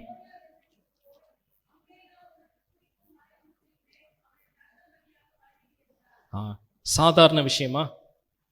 ஆபிரகாம் எத்தனை வருடம் காத்திருந்து அந்த பிள்ளையை பெற்றாரு இல்லையா? ஒரு திருமணமாகி ஒரு கணவன் மனைவி 1 வருடம் இல்லை 1.5 வருடக்குள்ள ஒரு பிள்ளையை பெற்று எடுத்தாங்க அப்படின்னா அந்த வீட்டுக்குள்ள ஒரு பெரிய ஒரு சந்தோஷம் வந்துடுது இல்லையா? ஒரு பெரிய ஒரு ஆசீர்வாதம். அதுவே ஒரு கணவன் மனைவி ஒரு 4-5 வருடங்களுக்கு மேலே காத்திருந்து ஒரு பிள்ளை பாக்கியத்தை பெற்றுக்கொண்டு இந்த பிள்ளையை பெறும்போது அதை விட இன்னும் ஒரு அதிக சந்தோஷம். ஆனால் இங்கே ஆபிரகாமோட வாழ்க்கையில் எப்படி இருக்கு பார்த்தீங்களா? எத்தனை வருடங்கள் அவர் காத்திருந்து அந்த பிள்ளையை பெற்று கொண்டார். ஆனால் கர்த்தர் கேட்ட காரியம் என்ன சொல்றாரு? அதை தகன பலியிடணும் அப்படின்னு சொல்லி மகனை சொல்றாரு. அப்போ உடனே ஆபிரகாம் செய்த காரியம் என்ன? அடுத்த வசனத்தை படிப்போம், 3வது வசனத்தை. ம் ம்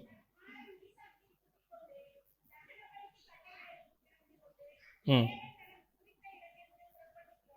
ம் ஸோ இந்த காரியத்திலேருந்து நாம் கற்றுக்கொள்கிறது என்னவென்றால், ஆபிரகாம் ஒரு சின்ன ரெஸ்ட்ரிக்ஷன் கூட சொல்லலை, ஒரு அப்ஜெக்ஷன் அவர் தெரிவிக்கவே இல்லை. என்ன ஆண்டவரே, இத்தனை வருஷம் நான் காத்திருந்த அந்த பிள்ளையை நான் பெற்றுக்கொண்டேனே, ஆனால் இன்னைக்கு திடீர்னு வந்து என் பிள்ளையை நீங்கள் தகன பலியிட சொல்கிறீங்களே அப்படின்னு சொல்லி ஒரு வார்த்தை கூட அவர் அப்போஸ் பண்ணலை. அதுக்கு உடனே அவர் என்ன செய்கிறாரு? கீழ்ப்படிந்து அதற்கு உண்டான காரியங்களை அவர் ஆயத்தப்படுத்துகிறார். இன்னைக்கு நான் உங்ககிட்ட ஒரு கேள்வி கேட்குறேன். ஒருவேளை ஆபிரகாம் இடத்துல நீங்கள் இருந்தீங்கன்னா, ஆண்டவர் உங்களை பார்த்து நீ உன் மகனை பலியிடணும், எனக்காக தகன பலியிடணும்னு சொன்னால் நீங்கள் செய்வீங்களா? ஆண்டவருடைய சமூகத்தில் நிற்கிறதுனால என்னால் அப்படி அவ்வளோ சீக்கிரம் நம்மளால் போய் சொல்ல முடியாது, என்னால் நிச்சயம் முடியாது. என்ன போல தான் நீங்களும் இல்லையா? நம்மளுடைய பிள்ளைகளை நம்ம அதிகமாக நேசிக்கிறோம். ஆனால் இங்கே எப்படி ஆபிரகாமால் அவ்வளோ பெரிய காரியத்தை செய்ய முடிஞ்சிச்சு? அப்போ அவ்வளோ வருடம் கழித்து பெற்ற தன்னுடைய மகன் மேலே வைத்திருக்கிற பாசத்தை விட அவரை படைத்த பிதாவானவர் மேல அவர் வச்சிருந்த அன்பு அதிகமானது. ஹல்லேலூயா. அப்ப ஆண்டவர் மேல அந்த அளவுக்கு அன்பு வச்சிருந்தா மட்டும்தான் அவரால் அப்படிப்பட்ட காரியத்தை செய்ய முடியும். அப்ப மத்தேயு 22வது அதிகாரம் 36வது வசனம் 37வது வசனம் வாசிச்சிங்கன்னா, மத்தேயு எழுதின சுவிசேஷம் 22வது அதிகாரம் 36 மற்றும் 37.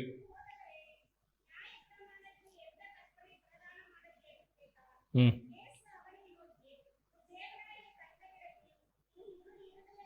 ம் ம் சரி. அப்போ ஆண்டவர் கொடுத்திருக்கிற வார்த்தை, இந்த வேதாகமத்தில் கொடுக்கப்பட்டிருக்கிற இந்த ஜீவனுள்ள வார்த்தைகள் என்ன சொல்லுதோ அதை 100க்கு 100 நீங்களும் நானும் கீழ்ப்படியணும்னா நம்ம செய்ய வேண்டிய முதல் காரியம் ஆண்டவரை முழு இருதயத்தோடும் முழு மனதோடு என்ன பண்ணணுமா? அன்பு கூறணும். அன்பு கூர்ந்தால் மட்டும்தான் நம்ம என்ன செய்ய முடியும்? அவர் சொல்கிற காரியங்களை நம்மளால் கீழ்ப்பட முடியும். யார் மேலே நம்மளுக்கு அன்பு இல்லையோ அவங்க பேச்சையும் நம்ம கேட்க மாட்டோம் இல்லைங்களா? வீட்டிலே எடுத்துக்கிட்டிங்கன்னா பிள்ளைங்க இருப்பாங்க, அப்பா அம்மா சொல்கிற காரியங்களை சில நேரங்களில் செய்வாங்க, சில நேரம் அவங்களுக்கு பிடிக்கலனாலும் என்ன பண்ணிடுவாங்க? அதை செஞ்சு கொடுத்துருவாங்க. ஏன் செய்கிறாங்க? அவங்க அப்பா அம்மா மேலே அவங்களுக்கு ஒரு அன்பு இருக்குது. அப்போ அன்பு இருந்தால் மட்டும்தான் நம்மளால் என்ன செய்ய முடியும்? அப்படிப்பட்ட காரியத்தை செய்ய முடியும். அப்போ இன்றைக்கி நம்ம இந்த ஸ்ட்ராங் ரிலேஷன்ஷிப், கடவுளோடு நல்ல உறவு வைத்துக் கொள்வதற்கு நாம் செய்ய வேண்டிய முதல் காரியம் ஆண்டவரை முழு உள்ளத்தோடும் முழு மனதோடும் நம்ம என்ன செய்யணும்? அன்பு கூறணும். அப்படி நம்ம செய்யும் பொழுது என்ன பண்ண முடியும்? ஆண்டவருடைய வார்த்தைக்கு நம்ம கீழ்ப்படிய முடியும். அப்படி கீழ்ப்படிஞ்சதுனால ஆபிரகாமுக்கு என்னென்ன காரியங்கள் நடந்தது தெரியுமா? ஆதியாகமம் 22வது அதிகாரத்தில் 17 மற்றும் 18 வசனங்களை வாசிக்க வேண்டாம். ஆண்டவர் சொல்றாரு, உன்னை வானத்தின் நட்சத்திரங்களைப் போலவும் கடலில் இருக்கிற வனங்களைப் போலவும் உன் சந்ததியை நான் ஆசீர்வதிப்பேன்னு சொல்லி நிறைய காரியங்களை கர்த்தர் கொடுக்குறார். இன்றைக்கி கர்த்தர் நம்முடைய வாழ்க்கையிலையும் அந்த மாதிரி நிறைய ஆசீர்வாதங்களையும் அவர் நிறைய வாக்குத்தத்தங்களையும் நம்மளுக்கு கொடுத்துருக்கிறார். ஆனால் அதை சுதந்திரித்து கொள்ள வேண்டும் என்றால் நம்ம செய்ய வேண்டிய காரியம், முதலாவது ஆண்டவரை முழுமனதாக நேசிக்க வேண்டும். இரண்டாவது அவருடைய வார்த்தைக்கு நம்ம கீழ்ப்படிய வேண்டும். இரண்டாவதாக ஒரு நபரை உங்களிடம் ஒரு எடுத்துக்காட்டாக நான் காட்ட விரும்புகிறேன். அது யாருன்னு பார்த்தீங்கன்னா, 1 ராஜாக்கள் புஸ்தகத்தில் 19வது அதிகாரம் 4வது வசனத்தை வாசிக்கும்படி கேட்டுக்கொள்கிறேன். 1 ராஜாக்கள் 19வது அதிகாரம் 4வது வசனம்.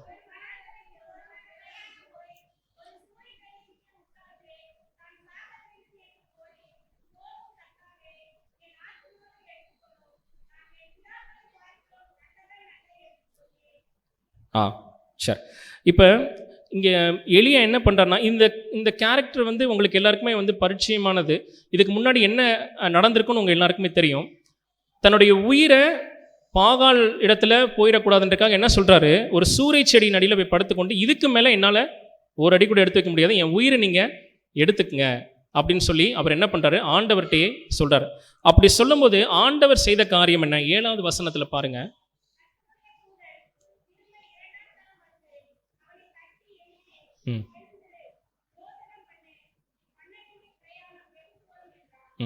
இந்த எளியா வாழ்க்கையிலேருந்து நாம் கற்றுக்கொள்ள வேண்டிய ஒரு காரியம், வாலிப சகோதரர்களுக்கும் சகோதரிகளுக்கும் நான் சொல்ல வேண்டியது, எலியாவை போல போதும் வாழ்க்கையை முடிச்சுக்கலாம் நீங்கள் நிறைய தருணத்தில் யோசிச்சிருக்கலாம், நிறைய டிப்ரெஷன்ஸ் உங்களுக்குள்ளே இருந்திருக்கலாம், யார்கிட்டையும் சொல்ல முடியாத பிரச்சனைகள் உங்கள் மனசை போட்டு அழுத்திருக்கலாம். ஆனால் கர்த்தர் இன்னைக்கு சொல்லுகிற காரியம், இந்த வாலிப ஞாயிறில் உங்களை தட்டி கொடுத்து என்ன சொல்கிறாரு? எழுந்திரு, நீ போக வேண்டிய தூரம் வெகு தூரம். அப்போ நீங்கள் கடவுளை நீங்கள் இறுக்கி பிடிச்சிக்கும் பொழுது அது எப்பேற்பட்ட தடங்களாக இருந்தாலும் எப்பேற்பட்ட பிரச்சனைகளாக இருந்தாலும் உங்களால் நிச்சயமாக அதை தாண்டி கர்த்தர் நம்மளுக்கு கொடுத்துருக்கிற நோக்கத்தை நிறைவேற்ற முடியும். அந்த மாதிரி இதெல்லாம் ஏன் நம்ம பண்ணுறோம்? ஆண்டவரோடு ஏன் நம்ம ஒரு நெருங்கிய ஒரு தொடர்புக்குள்ளே இருக்கணும்? அந்த ஆவிக்குரிய வாழ்க்கையில் நம்ம ஏன் இவ்வளோ ஸ்ட்ராங்காக இருக்கணும்னு சொல்லி நம்ம நினைக்கிறோம் அப்படின்னு பார்த்தீங்கன்னா, நம்மளுடைய ஒவ்வொருத்தருடைய வாழ்க்கையிலையும் ஆண்டவர் ஒரு நோக்கத்தை வைத்திருக்கிறார் இல்லையா? நோக்கம் இல்லாமல் நீங்களும் நானும் இன்னைக்கு இந்த ஆலயத்தில் உட்காரல. நம்மளை ஒவ்வொருத்தரை குறித்து ஆண்டவருக்கு ஒரு சித்தம் இருக்குது. மத்தேயு எழுதின சுவிசேஷத்தில் 7வது அதிகாரம் 21வது வசனத்தில் அதை குறித்து தெளிவாக போடப்பட்டிருக்கு. மத்தேயு எழுதின சுவிசேஷம் 7வது அதிகாரம்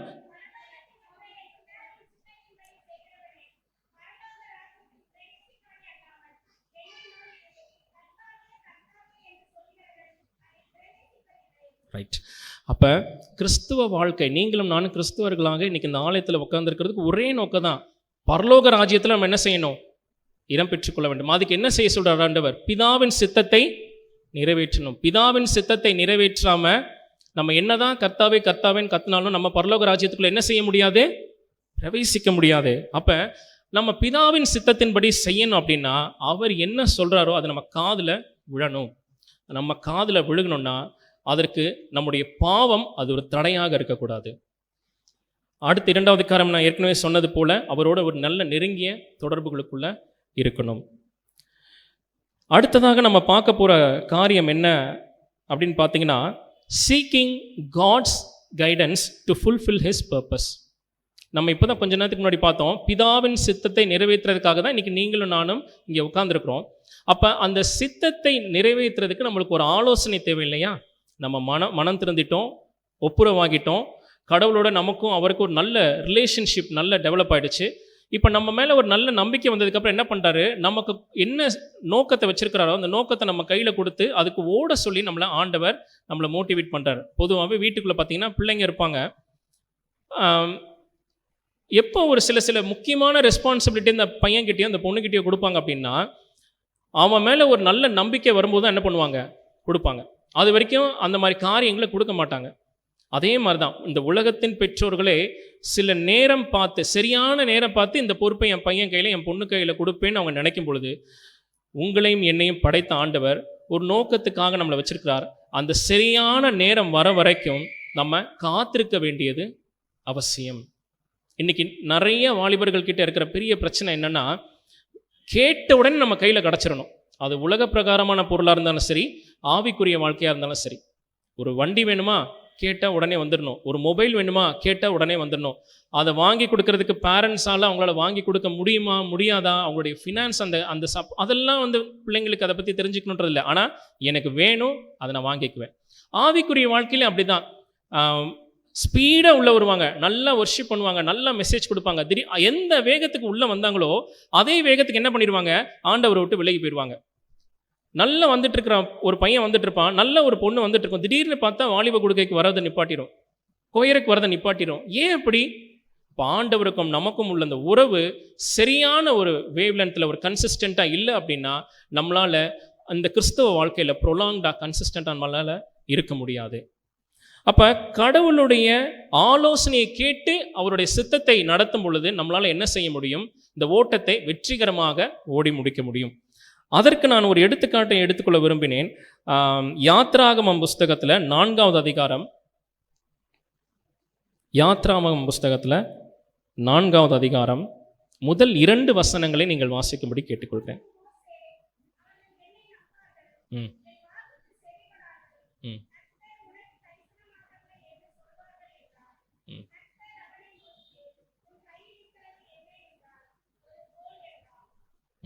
இப்போ ஆண்டவர் எகிப்து தேசத்துலேருந்து இஸ்ரவேல மக்களை கூட்டுட்டு போகிறதுக்கு மோசே அவர் தெரிந்து கொண்டார். நீ போய் இப்படிலாம் செய்யின்னு அவர் சொல்லும் பொழுது மோசே சொல்கிற முதல் காரியம் என்னென்னா, என்ன நம்ப மாட்டாங்க, நான் சொன்னால் நம்ப மாட்டாங்கன்றப்ப ஆண்டவர் என்ன பண்ணுறாரு? சில வெளிப்பாடுகளை காமிப்பார். அதுக்கு பின்வரும் வசனத்தை நீங்கள் வாசித்து பார்த்தீங்கன்னா, கோலை கீழே போடு, அது பாம்பை வரும், மறுபடியும் அது வாழை பிடிச்சின்னா மறுபடியும் கோலாகும், கையை எடுத்து உன்னுடைய மடியில் போடுன்னு சில வெளிப்பாடுகளை ஆண்டவர் காமிப்பார். இதே காரியத்தை நீ அங்கே செய்யும் பொழுது என்ன பண்ணுவாங்க? அவங்க அதை புரிஞ்சுக்கிட்டு உன்னோடு வருவாங்கன்னு ஆண்டவர் சொல்கிறாங்க.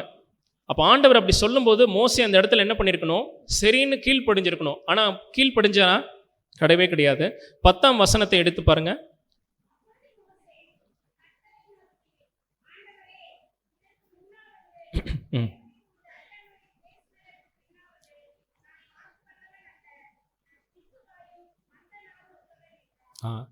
ஆண்டவர் மோசையை ஒரு பெரிய நோக்கத்திற்காக அழைக்கிறார். ஆனால் அங்கே மோசை என்ன பண்ணுறாரு? தன்னுடைய மாம்சத்தில் இருக்கிற குறைகளை பார்க்குறாரு. ஏன்னா ஒரு திக்குவாயி, நான் ஒரு மந்தமானவன், என்னால் அந்த காரியத்தை எப்படி செய்ய முடியும்?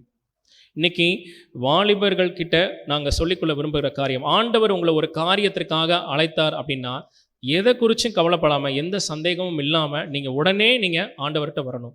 ஆண்டவர் அந்த காரியங்கள் எல்லாவற்றையும் பார்த்துக்கொள்வார். ஒருவேளை உங்களுக்கு குறையே இருக்குது, என்னால் இதை பண்ண முடியல நீங்கள் நினச்சாலும் அதை நீங்கள் யார்கிட்ட சொல்லணும்? ஆண்டவர்கிட்ட தான் சொல்லணும். மோசே இங்கே என்ன பண்ணுறாரு, நான் திக்குவாயும் மந்தமுமா இருக்கிறேன் அப்படின்னு சொல்லும்போது ஆண்டவர் சொல்லி பார்க்குறாரு, கன்வின்ஸ் பண்ணி பார்க்குறாரு. மோசே கன்வின்ஸ் ஆகலை. அந்த இடத்துல ஆண்டவர் கோவப்பட்டாலும் தன்னுடைய சகோதரனாகிய ஆரோன் என்ன பண்ணுறாரு, மோசே கிட்ட சொல்லி நீ அவனை கூட கூட்டிட்டு போ, அவன் உனக்கு பதிலாக பேசுவான், அப்போ நீ அந்த இடத்துல ஜனங்களை வழி நடத்திட்டு போவேன்னு சொல்லி ஆண்டவர் அந்த காரியங்களில் மோசையை வழி நடத்திட்டு போகிறார். இந்த கடவுளுடைய ஆலோசனையை நம்ம பெற்றுக்கொள்வதற்கு பதிலாக நம்ம என்ன பண்ணுறோம், அதற்கு மாறாக நிறைய மனுஷங்க கிட்ட நம்ம என்ன சொல்கிறோம், அந்த நம்மளுடைய குறைகளை, நம்மளுடைய பிரச்சனைகளை சொல்லி நம்ம ஆலோசனை பெற்றுக்கொள்ள வேண்டும் என்று நினைக்கிறோம். நம்முடைய கிறிஸ்தவ வாழ்க்கையில், நம்ம ஆவிக்குரிய வாழ்க்கையில் நம்ம மென்மேலும் வளர்கிறதுக்கு கண்டிப்பாக ஒரு 1 அல்லது 2 நபர்கள் நம்மளோட ஆவிக்குரிய வாழ்க்கையில் அவங்க அதிகமாக அனுபவப்பட்டவங்ககிட்ட நம்ம ஒரு நல்ல ஒரு கைடன்ஸ் வாங்கிக்கிறது நல்லது. ஆனால் பார்க்குற இடமெல்லாம் ஒவ்வொருத்தட்டையும் நம்முடைய குறைகளையும் நம்ம பிரச்சனைகளையும் சொல்கிறதுனால அந்த பிரச்சனைகள் தீராது, அந்த பிரச்சனைகள் மென்மேலும் வளரதான் செய்யும். அப்போ நம்ம செய்ய வேண்டிய காரியம் என்ன அப்படின்னா, stop sharing your personal things with other human. Instead of that, start sharing all your problems with God almighty. நீங்கள் மனுஷங்க கிட்ட உங்களுடைய பிரச்சனைகளை சொல்கிறத நிப்பாட்டிட்டு கடவுள்கிட்ட நீங்கள் உட்காந்து பேசும் பொழுது கர்த்தர் உங்களை அந்த பிரச்சனைகளிலிருந்து வெளிப்படுத்த, அதுலேருந்து வெளிக்கொண்டு வர உங்களை வல்லவராக இருக்கிறார். நம்ம அது முன்னாடி பார்த்த ஆபிரகாமாக இருக்கட்டும், இல்லை வந்துட்டு எலியா தீர்க்கதரிசியாக இருக்கட்டும், அவங்க யாருமே வந்துட்டு கடவுளை விட்டு வெளியில் போய் எந்த மனுஷங்க கிட்டேயும் கைடன்ஸோ இல்லை மனுஷங்க கிட்ட எதுவுமே அவங்க கேட்கல. சந்தோஷமாக இருக்கிறாங்களா, கடவுள்கிட்ட தான் பேசுகிறாங்க, கடவுள்கிட்ட தான் கீழ்ப்படுகிறாங்க, என்ன ஆலோசனை வேணாலும் கடவுள்கிட்ட கேட்குறாங்க. குறிப்பாக அந்த எலியா தீர்க்கதரிசிகிட்ட பிடிச்ச விஷயம், அவர் சாகணும்னு முடிவு பண்ணும்போது அவர் யார்கிட்ட தான் போய் சொல்கிறாரு, ஆண்டவர்கிட்ட தான் போய் சொல்கிறார். அப்போ நம்முடைய எண்ணங்கள், நம்முடைய சிந்தனைகள், நம்முடைய எல்லாம் ஷேர் பண்ணணும்னு நினைக்கிறோமோ அதில் ஆண்டவருக்கு முதலிடத்தை கொடுத்து நம்ம கிறிஸ்துவ வாழ்க்கையில் வாழும் பொழுது நிச்சயமாக கர்த்தர் நமக்கு கொடுக்கப்பட்ட நோக்கத்தில், அந்த ஓட்டத்தில் நம்மை வெற்றி பெற வல்லவராக இருக்கிறார். ஒரே ஒரு காரியத்தை மட்டும் சொல்லி இந்த செய்தி வேலையை நான் நிறைவடைய செய்ய நான் விரும்புகிறேன். சில ஆண்டுக்கு முன்னாடி பார்த்தீங்க அப்படின்னா ஒரு அடக்க ஆராதனை இந்த ஆலயத்தில் நடந்துச்சு. அப்போ அந்த அடக்க ஆராதனைக்கு நான் வந்திருக்கும் பொழுது ஒரு வாலிப பையன் அந்த இடத்துல அந்த தாயாருக்காக சாட்சி சொல்ல வந்திருக்கான். அந்த தாயாருக்கும் அந்த வாலிப பையனுக்கும் எந்த சம்மந்தமும் கிடையாது. ஆனால் அந்த மரித்த தாயாருக்காக அவன் என்ன பண்ணுறான், சாட்சி சொல்கிறதுக்கு வந்திருக்கான். அந்த பையன் சொன்ன காரியம், இன்றைக்கி என் வாழ்க்கையில் நான் டிரான்ஸ்ஃபார்ம் ஆகி நான் நிற்கிறேன் அப்படின்னா அதுக்கு இந்த தாயார் ஒரு ரீசன். அப்போ எப்படி அது பாசிபிள் ஆச்சு? எந்த விதத்துலையும் அவனுக்கு ரத்த சம்பந்தம் இல்லாத இந்த சபைக்குள்ளே இருக்கிற ஒரு தாயார் எப்படி அவனுடைய வாழ்க்கையில் அவன் கிறிஸ்துவுக்குள்ளாக டிரான்ஸ்ஃபார்ம் ஆகிறதுக்கு ஒரு முக்கிய காரணமாக இருக்கும் என்று சொல்லும் பொழுது, நம்முடைய சபையில் கொடுக்கப்பட்ட ஒரு அழகான ஒரு ஊழியம் காட் பேரண்ட் மினிஸ்ட்ரி. இந்த காட் பேரண்ட் மினிஸ்ட்ரியில் அந்த தாயாருக்கு இந்த பையனை தான் கொடுத்துருக்குறாங்க. அவங்களுடைய ஜீவன் இந்த உலகத்தில் இருந்த வரைக்கும் அவங்க என்ன பண்ணியிருக்கிறாங்க, அந்த பையனுக்கு அவங்க ஜெபம் பண்ணிகிட்டே இருந்திருக்கிறாங்க. அதனுடைய விளைவு அந்த பையன் டிரான்ஸ்ஃபார்ம் ஆயிருக்கான். இன்றைக்கி அந்த பையன் ஆண்டவருக்குள்ளாக ரட்சிக்கப்பட்டு நல்ல ஒரு பொசிஷனில் இருக்கான், ஆண்டவரால் ஆசீர்வதிக்கப்பட்டிருக்கான். எப்படி அந்த பையன் இவ்வளோ பெரிய நிலைமைக்கு போக முடிஞ்சுச்சு? அந்த பையன் வாலிப குடுகையிலையும் இருந்தான், அந்த பையன் பாடகர் குழுவிலையும் இருந்தான். ஆனால் அது மட்டும் அவனை இந்த இவ்வளோ பெரிய நிலைமைக்கு அவனை உயர்த்தலை. அவனுடைய பெற்றோர்களுடைய ஜெபமாக இருக்கலாம், அவனுடைய உறவினர்களுடைய ஜெபமாக இருக்கலாம். அதையும் தாண்டி இந்த காட் பேரண்ட் மினிஸ்ட்ரியில் எந்த பிளட் ரிலேஷனும் இல்லாத ஒரு தாயார் அவனுக்காக ஜெபித்த ஜெபம் இன்னைக்கு அவனை அந்த நிலைமையில் உயர்த்திருக்கு. இப்போ இதை எதுக்காக நான் உங்ககிட்ட நான் சொல்லணும்னு பிரியப்படுறேன் அப்படின்னா, நம்முடைய ஆலயத்திலையும் பார்த்தீங்கன்னா நிறைய வாலிப பிள்ளைங்க இருக்கிறாங்க, வாலிப பருவத்தை நோக்கி வந்து கொண்டு இருக்கின்ற பிள்ளைகளும் இருக்கிறாங்க.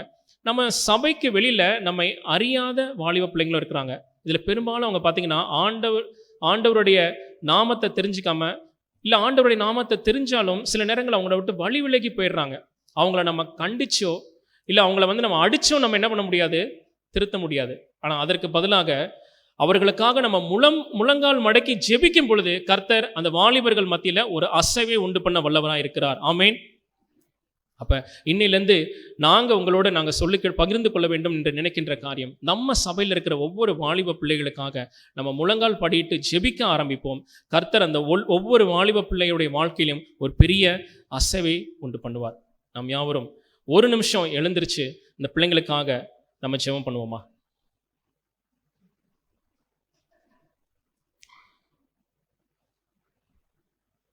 ஒவ்வொரு வாலிப பிள்ளைங்களும் உங்களுடைய கரத்தை நீங்கள் ஆண்டவருக்கு நேராக உயர்த்தி இந்த நேரத்தில் நீங்கள் ஒப்பு கொடுங்க. This is the right time. இந்த வாலிப ஞாயிறில் கர்த்தர் சொல்லுகிற காரியம், அவர் நம்மளை தட்டி கொடுத்து நமக்கு சொல்லி கொடுக்குற காரியம், நீ எழுந்திரு, நீ போக வேண்டிய பிரயாணம் வெகு தூரம். நமக்கு அநேக பிரச்சனைகள் இருக்கலாம், டிப்ரெஷன்ஸ் இருக்கலாம், தற்கொலை பண்ணிக்கோன்னு சொல்லி பிசாசுடைய ஆவி நம்மளை தூண்டலாம், நம்மளை யாரும் நேசிக்கலையேன்ற வருத்தம் நம்மளுக்குள்ளே இருக்கலாம். ஆனால் எந்த எதிர்பார்ப்பும் இல்லாமல் நம்மை நேசிக்க நம்முடைய தகப்பன் இருக்கிறார், ஆண்டவராகிய இயேசு கிறிஸ்து இருக்கிறார். எனவே இந்த நிமிஷம் நீங்கள் உங்களை ஒப்பு கொடுத்து செபிங்க. ஒருவேளை உங்களால் மற்றவர்கள்கிட்ட என்னால் இந்த பாவத்தை குறித்து வெளியில் என்னால் சொல்ல முடியலையே, எனக்குள்ளே இருக்கிற இந்த பிரச்சனையை என்னால் என் பெற்றோர்கள்கிட்ட கூட சொல்ல முடியலையே, நான் அப்படி கஷ்டப்படுறேனே அப்படின்னு நீங்கள் சொல்லி நினைக்கலாம். ஆனால் நீங்கள் ஒருத்தர்கிட்ட நீங்கள் நம்பி உங்களுடைய அத்தனை காரியங்களையும் நீங்கள் சொல்லலாம். அவர் தான் ஆண்டவராகிய இயேசு கிறிஸ்து. செபம் செய்வோமா?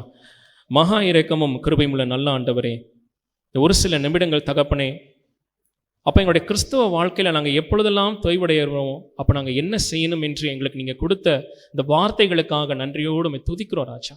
எங்கள் சபையில் உள்ள ஒவ்வொரு வாலிப பிள்ளைகளையும் உங்கள் கையில் ஒப்பு கொடுத்து செபிக்கிறோம் அப்பா. நாங்கள் மனதார அந்த பிள்ளைகளை இயேசு கிறிஸ்துவின் நாமத்தினால ஆசீர்வதிக்கிறோம் தகப்பனே. அந்த பிள்ளைகளுடைய வாழ்க்கையில் நீங்கள் என்னென்ன நோக்கங்கள்லாம் திட்டங்கள்லாம் வச்சிருக்கிறீங்களோ தகப்பனே, அந்த திட்டம் வீணாய் போய்விடாதபடி தகப்பனே, பிசாசு தகப்பனே அந்த பிள்ளைகளை அப்பா உம்முடைய பாதத்திலிருந்து வழி விலகி போக செய்து விடாதபடிக்கு தகப்பனே, அந்த பிள்ளைகளுடைய பலத்த கரத்துக்குள்ளாக நீங்கள் பாதுகாத்துக் கொள்ளும்படியாக ஜெபிக்கிறேன் அப்பா. உம்முடைய கரம் இந்த பிள்ளைகள் மேலே இருக்கட்டும். எதிர்காலத்தில் இந்த பிள்ளைகள் உமக்கென்று சாட்சியாக ஒரு பெரிய எழுப்புதலை இந்த இடத்துல கட்டளையிடும்படியாக ஜெபிக்கிறோம். காத்துக்கொள்ளுங்க, வழி நடத்துங்க, பலப்படுத்துங்க. ரட்சகரும் மீட்பருமாகிய இயேசு கிறிஸ்துவின் மூலம் ஜெபம் கேளும் எங்கள் ஜீவனுள்ள நல்ல பிதாவே, ஆமென். இந்த என்னன்னா சர்ச் ஆஃப் கெரணி அப்படின்னு, அதாவது கெரணி அப்படின்ற ஒரு இடத்துல உள்ள ஒரு திருச்சபை மயான்மார்ல இருக்கக்கூடிய அந்த இடம். அந்த திருச்சபை அந்த மயான்மாருடைய ஆர்மியாலேயே கம்ப்ளீட்டா உடைக்கப்பட்டு எரிக்கப்பட்டு, அந்த திருச்சபை மட்டும் இல்ல, நிறைய திருச்சபைகள் மயான்மார்ல இந்த மாதிரி உடைத்து எரிக்கப்பட்டுச்சு. அவங்களுடைய சொந்த கவர்மெண்டாலேயே இந்த காரியங்கள் செய்யப்பட்டுச்சு. ஸோ அதனால அந்த குறிப்பாக ஏன் சர்ச் ஆஃப் கெரணி இது பண்ணியிருந்தோம், அந்த வீடியோ கிளிப்பிங்கும் என்ன அப்படின்னா, இந்த கட்டடங்கள் எல்லாம் இடிஞ்சு போய் கிடக்கு. அந்த காங்கிரிகேஷன், அங்க உள்ள யூத் எல்லாரும் ஒன்று கூடி, நீங்க இந்த கட்டடத்தை, இந்த திருச்சபை இந்த கட்டடத்தை வேணா நீங்க உடைக்கலாமே ஒழிய எங்களுடைய விசுவாசத்தை உங்களால முறிக்க இயலாது அப்படின்னு சொல்லி அந்த மக்கள் எல்லாம் ஒன்று திரண்டு திருப்பி அந்த யூத் அந்த சர்ச் முன்னாடி, அந்த உடைஞ்சு போன அந்த கட்டடங்கள் முன்னாடி ரொம்ப ரீசெண்டா இந்த ஹல்லேலூயா கோரஸ் பாடி அவங்க பெர்ஃபார்ம் பண்ணி அவங்க அவங்களுடைய விசுவாசத்தை உறுதிப்படுத்தியிருந்தாங்க. ஸோ அதை ஒரு மைமா நாங்கள் இப்போ உங்களுக்கு முன்னாடி காட்ட போகிறோம். மியான்மரில் நடந்த இந்த சம்பவம் நம்முடைய மணிப்பூரில் நடந்த மக்களுடையக்காக நாம் இதை டெடிகேட் செய்கிறோம். மியான்மரில் நடந்த அதே நிகழ்வு தான் மணிப்பூரிலே திருச்சபைகள், ஆலயங்கள், கிறிஸ்தவர்கள் பாதிக்கப்பட்டார்கள். எனவே இந்த மைமை பாதிக்கப்பட்ட நிலைமையில் இருக்கிற மணிப்பூர் மக்களுக்காக we dedicate this mime.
நாங்கள் யாவரும் எடுத்து நிற்போம்.